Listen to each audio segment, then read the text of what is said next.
भारत की भूमि पे के ऐसे ऐसे राजा हुए जिन्होंने शंकर भगवान का प्रतिदिन अभिषेक करा है। राजा जनक जी शिव जी का रोज अभिषेक करते थे।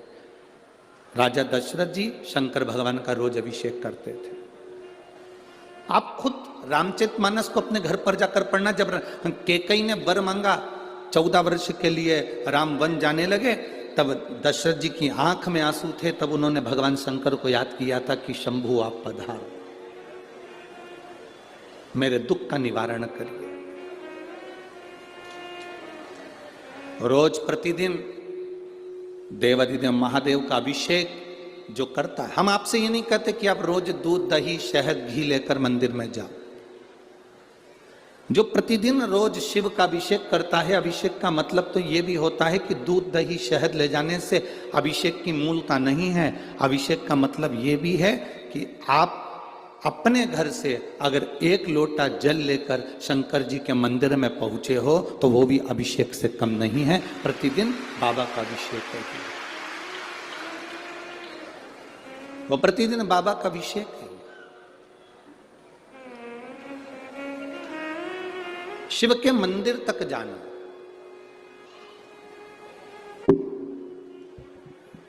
भगवान शंकर के मंदिर तक पहुंचना, भगवान शिव के द्वार तक जाना, भगवान शंकर की चौखट तक पहुंचना। और यहां तक शिव महापुराण की कथा कहती है, मान लो, एक ध्यान लगाइए, मान लो अगर आप शिव के मंदिर तक लोटा लेकर जल लेकर नहीं भी पहुंचे,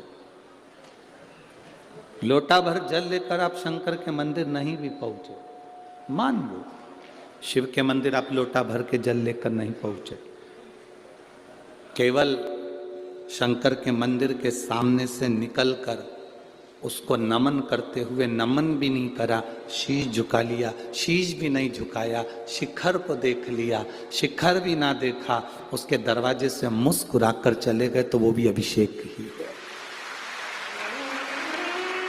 वो भी अभिषेक। परसों की कथा में अपन ने श्रवण करा था कि मछली आई, रावण जिस शिवलिंग की पूजन करता है, मछली पताल में उस शिवलिंग की फेरी लगाती रहती।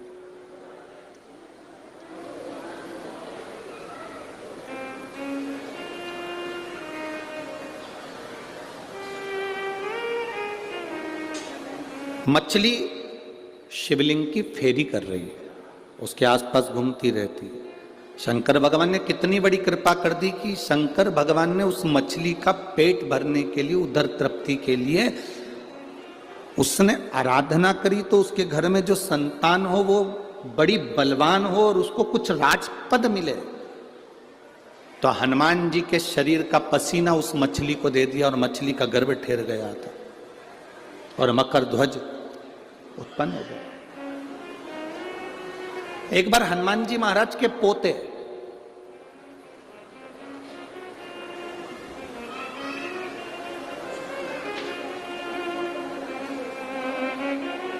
हनुमान जी महाराज के पोते,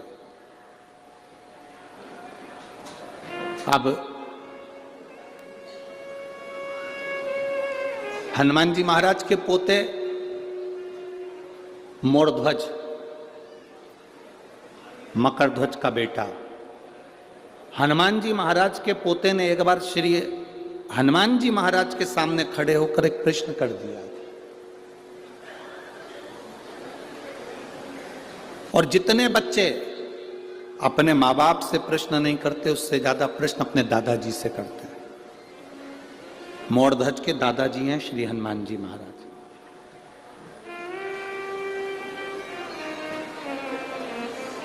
इसीलिए कई लोग हनुमान जी को दद्दा भी कहते हैं, दादा भी कहते हैं।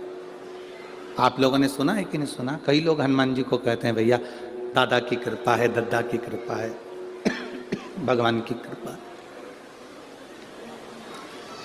एक दिन मोरध्वज ने, हनुमान जी के पोते ने हनुमान जी से प्रश्न कर लिया था, मकर ध्वज के बेटे ने।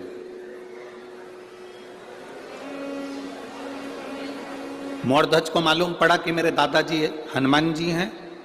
मोरध्वज ने मकर ध्वज से कहा, पिताजी मुझे मेरे दादाजी से मिलना है। मोरध्वज पूछकर अपने पिताजी से दादाजी को ढूंढने के लिए निकल गया। अब मोरध्वज को यह नहीं मालूम था कि उसके दादा भगवान राम की भक्ति में कितने लीन रहते हैं।